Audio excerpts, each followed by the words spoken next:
En Suisse, un homme nu se présente à la porte d'un appartement. Un adolescent, Tidiane, 16 ans, est mortellement poignardé à Thiais. 4 adolescents sont interpellés. Une fillette retrouvée inconsciente dans un lave-linge. Une vieille enquête ouverte au Vatican. La disparition d'Emanuela Orlandi. Un cas de disparition inquiétante, celle de Bernard Oustry, 56 ans, disparu depuis le 14 janvier. Et pour finir à Étretat, un corps découvert sur la rive qui disparaît. Bonsoir à toutes et à tous, j'espère que vous allez bien. Je suis Amanti et bienvenue dans les vidéos du samedi dédiées à l'actualité crime et disparition de la semaine.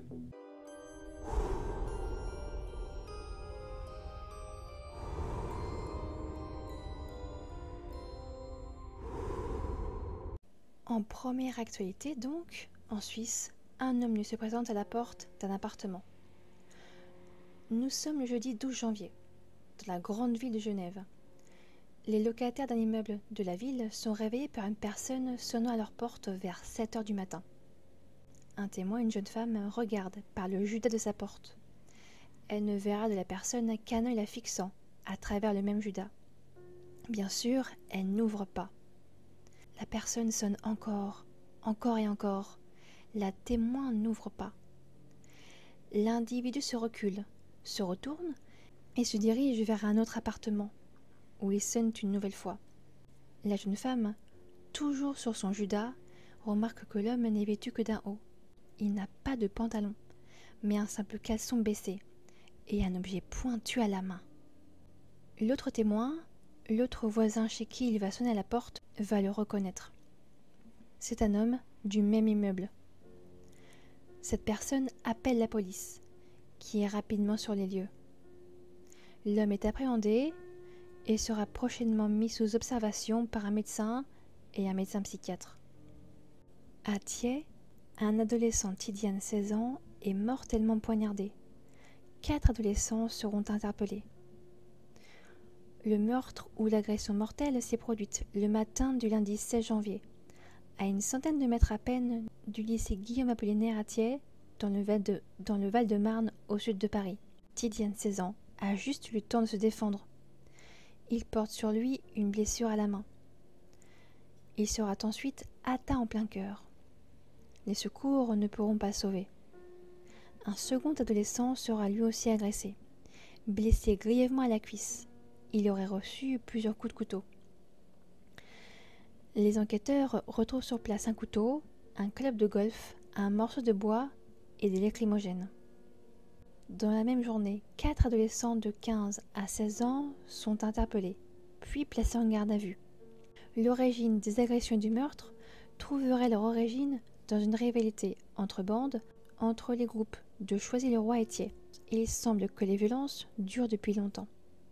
Ce jour-là donc, une bande de 6 à 10 personnes se trouve à 400 mètres du lycée à peine. En fonction des sources, la raison de leur présence varie. Selon certaines sources, cette bande attendait Tidiane et son camarade pour les agresser. Pour d'autres sources, ces personnes faisaient partie des 2 bandes rivales. Tidiane se serait interposée, aurait été poursuivie sur une dizaine de mètres avant d'être agressée et tuée.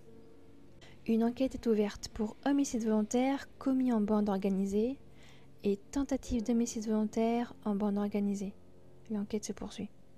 Une fillette retrouvée inconsciente dans un lave-linge. Le jeudi 12 janvier, il est aux alentours de 23h30 au sein d'un appartement du 20e arrondissement parisien. Dans une famille de 5 enfants, une fille de 18 ans, 3 garçons de 16 à 7 ans et la petite dernière de 3 ans, ainsi que les 2 parents. Les parents dînent tous les 2 avec un des enfants de la famille. Les autres dorment ou jouent peut-être, on ne sait pas vraiment, mais en tout cas, tout semble normal ce soir-là. Mais après le repas, les parents sont inquiets. Il n'y a aucune trace de la petite de 3 ans dans la maison. Ils la recherchent partout dans la maison et aux environs. C'est son père et un des fils qui la découvrent inerte dans le lave-linge fermé. Le lave-linge n'a pas fonctionné et était éteint. Il est 22h30. Le père appelle aussitôt le SMUR, qui ne pourra malheureusement pas la réanimer. La petite fille est déclarée décédée à 23h30. Une enquête est ouverte. Il semble que le décès soit consécutif d'un étouffement, sans que des traces de violence aient été pour le moment découvertes sur le corps. Le corps de la petite fille devrait être autopsié prochainement. Une vieille enquête ouverte au Vatican, la disparition d'Emanuela Orlandi. L'adolescente de 15 ans, Emanuela Orlandi, est enlevée le 22 juin 1983, alors que sa famille loge au Saint-Siège. Elle quitte son appartement pour un cours de musique. Emanuela s'y rend, mais elle disparaît sur le trajet retour. Aussitôt, la justice italienne se saisit de l'affaire, suivant des pistes des plus réalistes aux plus extravagantes, comme celle d'un enlèvement contre la libération d'un prisonnier, Ali Aka, si je prononce bien, emprisonné pour tentative de meurtre sur Jean-Paul II. L'enquête n'aboutit pas. Depuis près de 40 ans, la famille n'a cessé de se battre pour connaître la vérité. Son frère organise une manifestation à l'anniversaire de sa sœur pour que Emanuela ne soit pas oubliée. Depuis le 10 janvier, le Vatican a pris la décision d'ouvrir une enquête pour tenter de résoudre l'affaire. La sortie d'un documentaire dédié à sa disparition a peut-être mis la pression sur l'État du Vatican, en espérant que cela aboutisse à quelque chose.